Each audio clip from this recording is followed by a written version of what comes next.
overs cricket. Oh, he's caught hold of it. একেই বলে ভাগ্য। বাংলাদেশের জাতীয় দল থেকে বাদ পড়া সাকিব আল হাসানটাই যেন এবার মাঠ কাঁপাচ্ছেন পাকিস্তানের সুপার লিগ পিএসএল এ। 37 বল খেলে 100 রানের বিধ্বংসী পারফরমেন্স খেলেই যেন জয় করে নিয়েছেন হাজার হাজার সুন্দরী নারীদের। হ্যাঁ দর্শক, তার ওই বিস্তারিত জানতে ভিডিওটি না টেনে শেষ পর্যন্ত দেখার অনুরোধ রইল। ছাত্র আন্দোলনের সময় কিছু ইস্যু থাকার কারণে সাকিব আল হাসানকে দেশ ত্যাগ করতে হয়েছিল।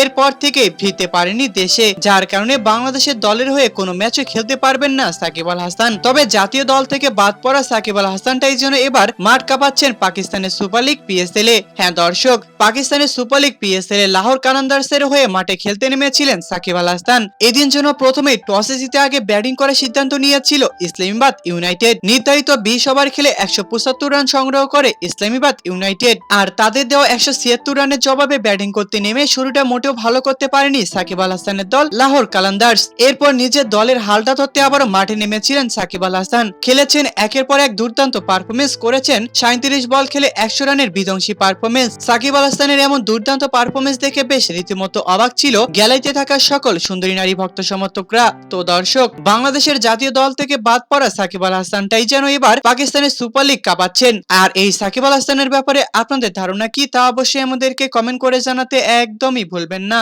ধন্যবাদ।